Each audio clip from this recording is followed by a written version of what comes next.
Olá, está começando mais um programa Pauta Saúde e o tema de hoje é autismo. E quem vai tirar todas as dúvidas para a gente nesse primeiro bloco do programa é Dr. Jair Soares, ele que é médico especialista em autismo. E neurologista também, né, doutor? Exatamente. Doutor, muito obrigada por ter aceitado o nosso convite. E para começar, eu quero que o senhor explique para quem está assistindo o nosso programa o que é o autismo, né? Como é que a gente pode caracterizar o autismo? É uma doença? Não, o autismo é uma alteração no neurodesenvolvimento infantil, né, que ocorre antes dos 3 anos de idade, onde essa criança, que a sua grande maioria nasce com o gene do autismo, mas não desenvolve autismo. E uma outra parcela da população, que vem inclusive aumentando, antes dos 3 anos ela sofre alguma alteração cerebral no seu neurodesenvolvimento, e essa criança entra no mundo do autismo. E as características maiores que a gente vê são alterações de comportamento, dificuldade de socialização, de brincar com outras crianças ou de brincar normalmente, e alterações na fala, que é aquilo que é mais visível para os pais, é aquilo que chama mais atenção. É aquela criança que chega com 1 ano e meio, 2 anos de idade e não fala quase nada ou pouquíssimas palavras, ou emite sons que não se entendem, né?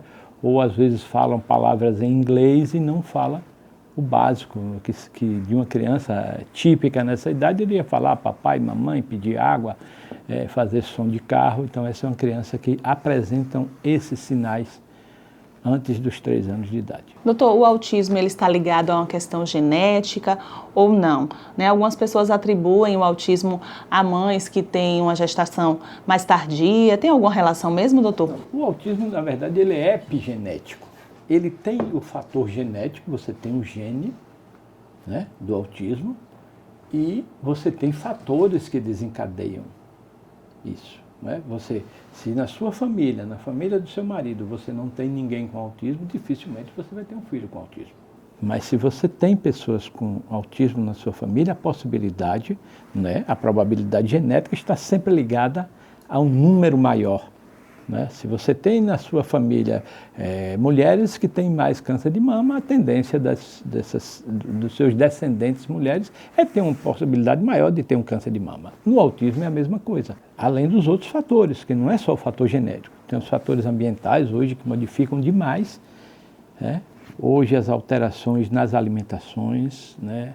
A inserção de leites e fórmulas muito cedo na criança, onde essa questão intestinal dele ainda está naquela fase de absorção do leite materno, e muitas vezes as pessoas hoje nem esperam, já começam a usar outros leites, né?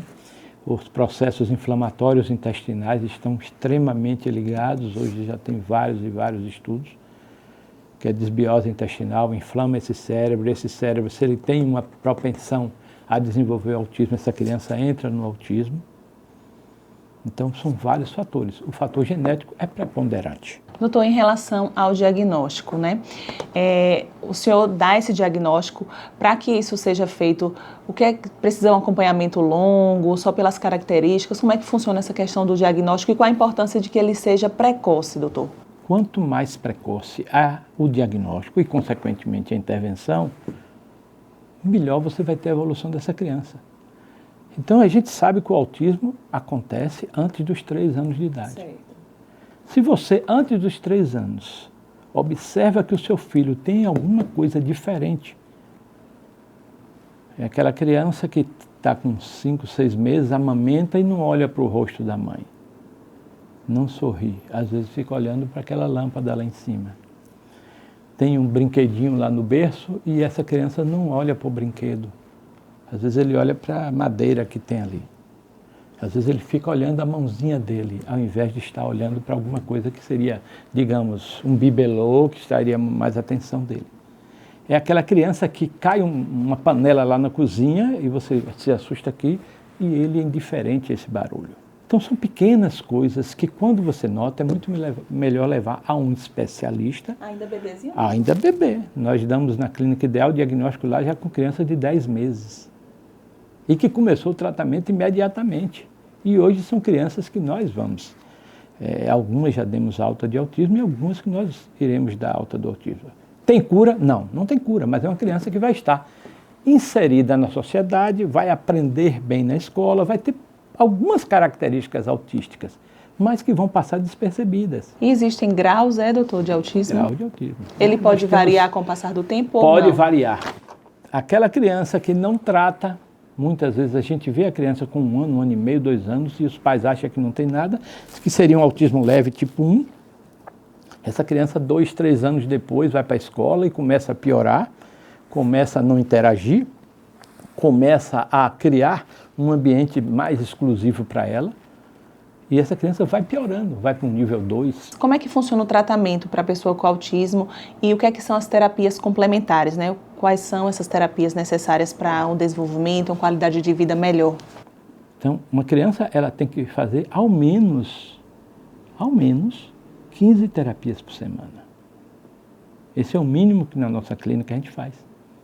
Uma criança faz 3 turnos lá na clínica ideal, no mínimo são 3 dias por semana, que dariam em torno de 60 a 75 terapias por mês. Esse é o mínimo para você ter evolução. Então, muitas vezes a gente vê a criança vai lá, coitada, não tem condição a família, o sistema de saúde público é muito deficitário, principalmente em autismo, e às vezes a criança tem uma terapia 1 hora por semana, ou 40 minutos. Não é suficiente. É insuficiente. Então você está perdendo o cérebro dessa criança, ele está em aprendizado todos os dias. Então você pega uma criança que faz intensivo,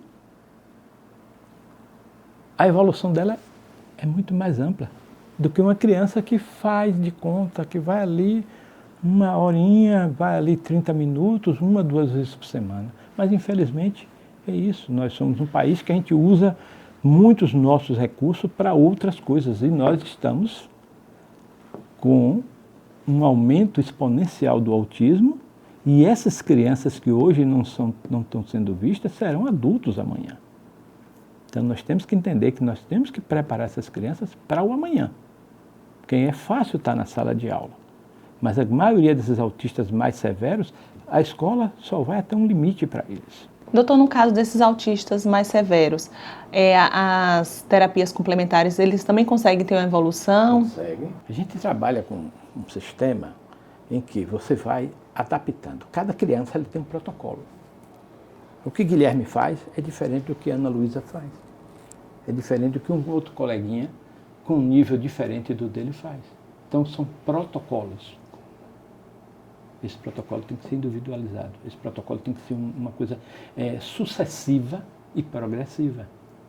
Tem crianças, por exemplo, que chegam na clínica e às vezes a gente diz, olha, ele já evoluiu tanto, ele está 5 dias na semana, reduz para 3 vezes por semana. E chega também a ter alta, doutor? Tem alta, já, é ter alta. E tem crianças que a gente quer dar alta e os pais não querem que tirar. Porque a criança está aprendendo muito mais lá, que nós temos pedagogos dentro da clínica, estão aprendendo muito mais lá do que na escola.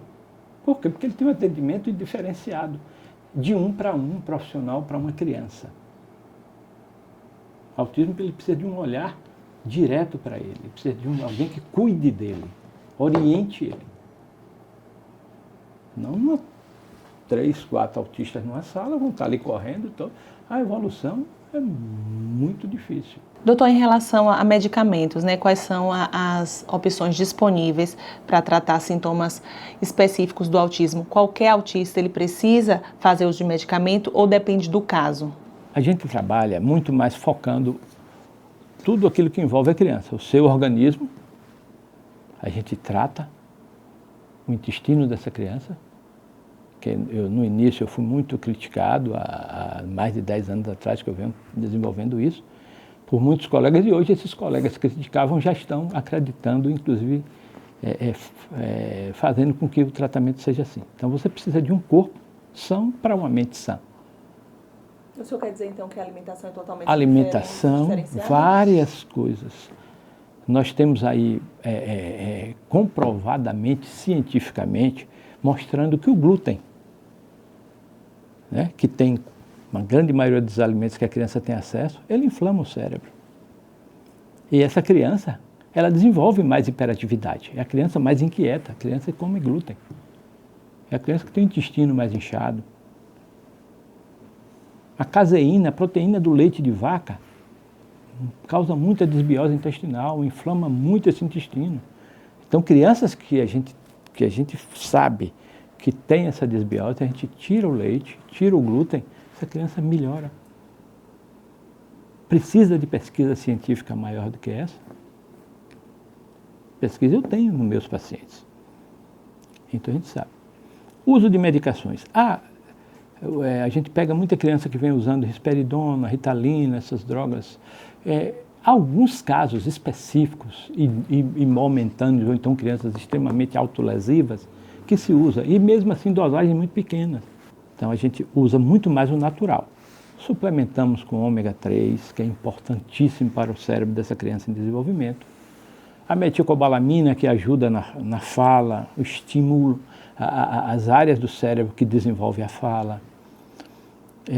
Outros tratamentos, como a ozonioterapia, como cannabis. Hoje eu estou desenvolvendo um estudo lá na Clínica Ideal com mais de 30 crianças há 2 anos usando canabidiol, com resultados excelentes. O meu filho é uma prova disso. Porque tudo que a gente faz na Clínica Ideal é em função de Guilherme. Guilherme é a cobaia. Sim. E é quem tem nos dado realmente, porque a gente vive Guilherme 7 dias na semana, 24 horas por dia. Então eu sei os comportamentos de Guilherme e, consequentemente, dos outros autistas. O canabidiol desenvolveu em Guilherme coisas que ele não fazia. A questão do olhar, e a criança precisa olhar para aprender. Então o Guilherme olha, hoje muito mais do canabidiol, a questão do sono melhorou muito. Ele nunca foi de dormir durante o dia e à tarde. Depois de usar o cannabis, Guilherme, toda tarde ele deita ali, vai lá sozinho na cama, deita, tira um cochilinho de meia hora. Mas existe muito preconceito ainda, né, doutor? Infelizmente, eu acho que as pessoas que trabalham com cannabis ficam associando muito cannabis à maconha recreativa. São coisas totalmente diferentes.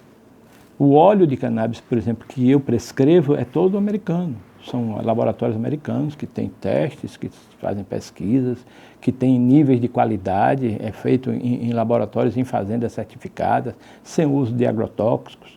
Então, infelizmente... É um tratamento natural. É natural.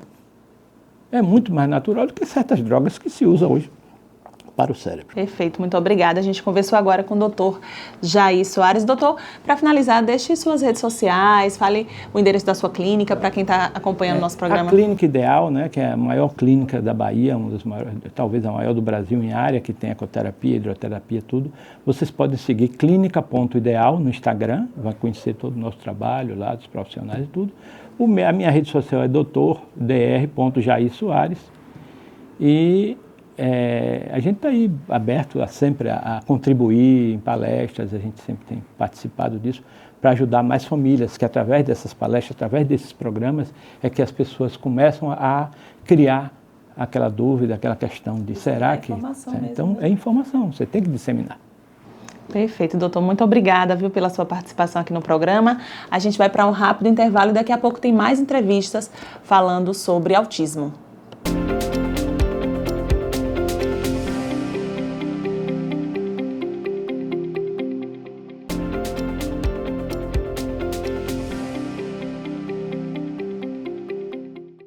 O programa Pauta Saúde está de volta e a gente continua falando sobre autismo. E a nossa entrevistada da vez é Luciné Aragão, ela que é coordenadora do Centro Municipal de Referência da Pessoa Autista. Luciné, obrigada por ter aceitado o nosso convite aqui no Pauta Saúde. E para começar, eu quero que você explique como é que funciona esse centro, há quanto tempo ele existe. Obrigada, pelo convite. E lá, na verdade, a gente começou as atividades em dezembro de 2021. Foi quando deu início. Hoje, quantas pessoas são atendidas lá? Qual é a faixa etária? E esse atendimento ele é totalmente gratuito? Nós findamos, o ano de 2023, dezembro de 2023, atendendo 66 crianças, entre 3 e 12 anos, tá? E eu digo findamos porque agora, nas 2 primeiras semanas de janeiro, nós iniciamos fazendo a rematrícula, onde a gente vai atualizar documentações das crianças, ver realmente aquele pai que é bastante participativo, que frequenta realmente, e a partir daí ver como a gente vai fazer para estar surgindo novas vagas. Lucinéia, você falou aí sobre a participação dos pais. Eles se envolvem em todo o processo, todos os atendimentos que são realizados lá no centro, é isso? Na verdade, eles levam a criança para esse acompanhamento. Lá nós temos um encontro, eu chamo assim de encontro, porque na verdade é um acolhimento.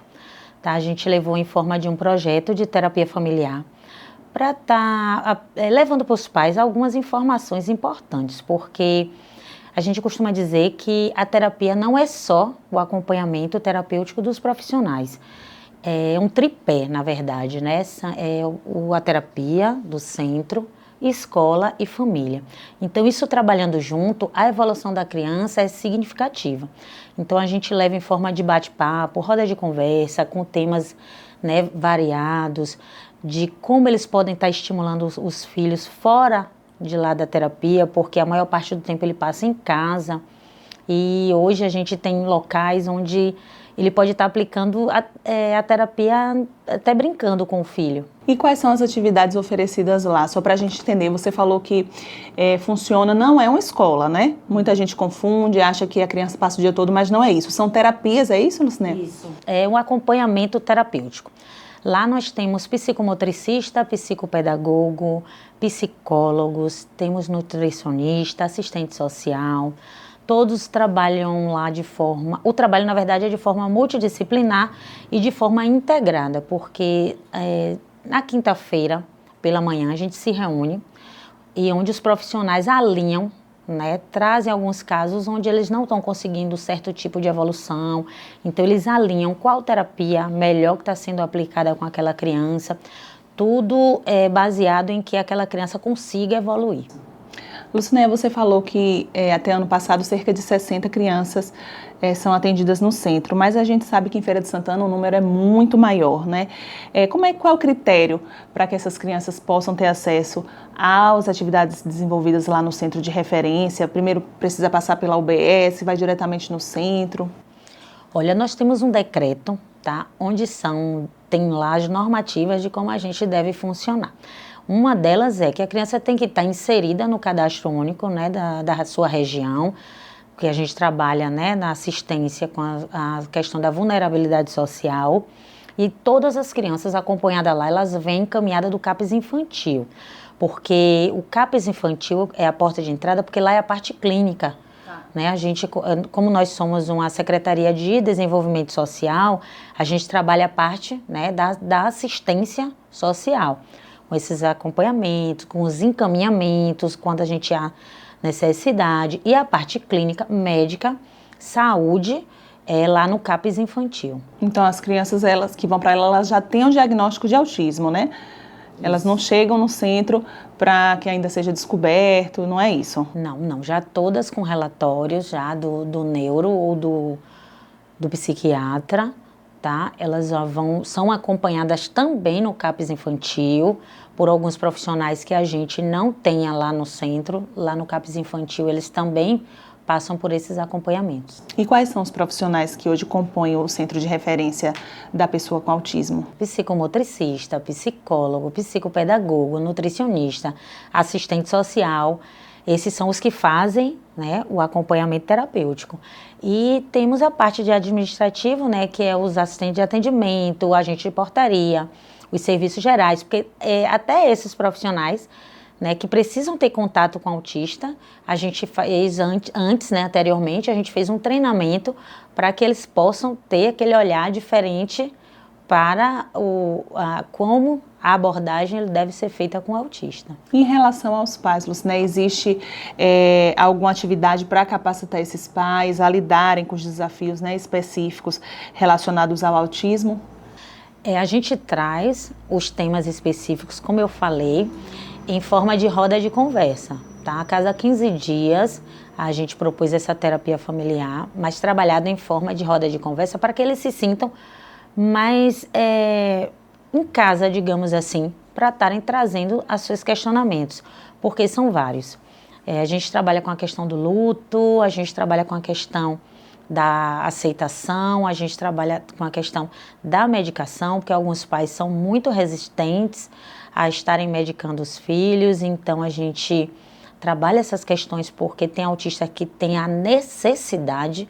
Então, se o médico, né, o neuro, prescreveu aquela medicação pela necessidade da criança, então a gente trabalha essa questão também nos pais, porque alguns têm aquele mito de que está dopando o filho e não é isso. Às vezes você deixa de estar administrando um medicamento e não está conseguindo a criança... Aqui tem problema de concentração, por exemplo, não conseguir concentrar sozinho. Então, a gente traz isso tudo em forma de uma roda de conversa, para que fique bem natural. Lucinéia, como é a abordagem terapêutica utilizada para atender essas crianças? Vem encaminhado do CAPS infantil, o próprio neuro, ele já, em relatório, eles descrevem qual a necessidade da criança. Tá? E aí a gente faz aquele acolhimento que é com o serviço social, onde é feita a anamnese social da criança e está detectando a necessidade da criança, porque vem outros questionamentos, né? Se ele tem problema de coordenação motora fina, problema de coordenação motora ampla, se tem a questão da fala, se a criança está em colégio. Então, a partir daí, a gente monta a terapia que é aplicada. E aí cada profissional aplica o processo terapêutico da forma com que ele acha prudente para aquela determinada criança. Como, por exemplo, como é que eu posso dar de exemplo, né?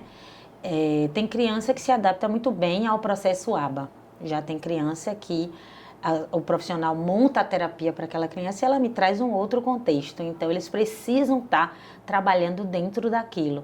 Aí precisam estar fugindo um pouco daquela metodologia que ele aplicaria e trazer um novo contexto para a criança. A gente sabe que o autismo tem vários graus, né? Vocês lá conseguem receber crianças com casos mais severos ou não? Conseguimos. Por quê?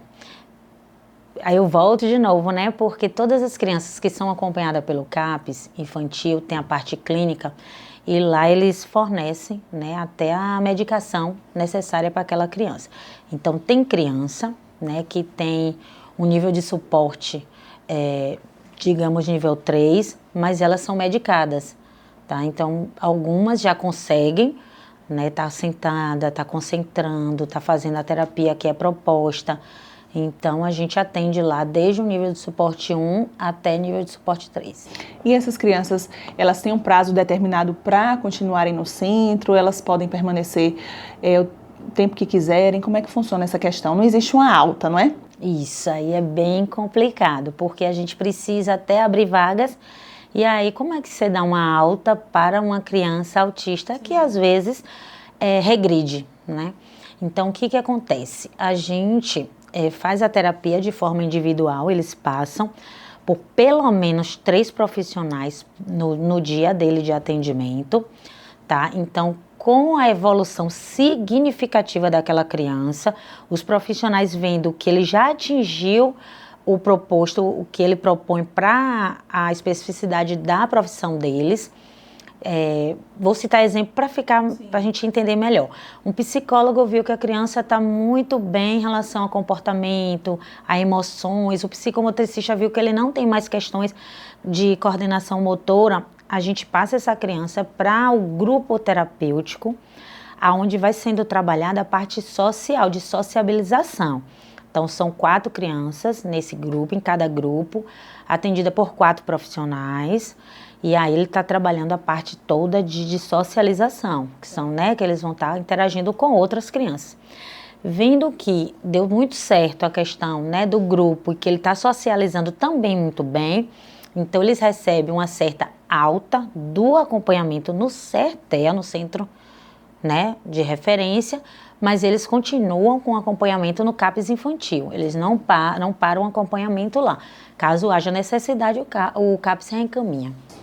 Você, só para finalizar, Lucinéia, você comentou, né, sobre a dificuldade de aceitação de alguns pais, sobre o preconceito. Isso ainda é algo muito comum. Quero que você deixe uma mensagem em relação a essa questão. É algo que até me entristece, porque é muito comum, muito frequente. O luto existe, né? O diagnóstico ninguém prepara, né? Ninguém está preparado para ter uma gestação e uma gravidez e, porventura, dizer se seu filho hoje é autista. mas está muito acessível hoje as informações. Né? A gente vem trazendo o tempo todo informações sobre isso, existem leituras sobre isso, está muito prático, e a gente traz porque os pais precisam ser a voz dos filhos nesse momento, né? E eu trago com propriedade porque eu sou uma mãe atípica, sou uma mãe de um autista, né? E que eu lhe digo que, sem romantizar o autismo, que a gente não pode fazer isso, porque realmente é muito difícil você lidar com o novo, porque ele traz as novidades o tempo inteiro, né? Mas o amor supera tudo. Então, a gente precisa amar realmente incondicional, aí vem essa palavra, que ser uma mãe atípica me trouxe, assim, um outro tipo de olhar, uma outra sensibilidade, uma empatia, que, modesta à parte falando, realmente foi um presente de Deus na minha vida. E volto a dizer, sem romantizar, mas é algo assim muito diferente. Então as mães precisam hoje estarem mesmo buscando, né, as informações, os direitos. Existem as leis aí que regem, né, as pessoas com transtorno do espectro autista, e a gente precisa estar buscando, porque se a gente não buscar, o direito existe, mas aí a gente precisa estar sendo a voz dos nossos filhos. Perfeito, Lucinéia. Obrigada, viu, pela sua participação aqui no programa Pauta Saúde. O nosso programa fica por aqui, mas semana que vem a gente tem mais novidades para vocês, mais um tema para ser tratado aqui com profissionais da área.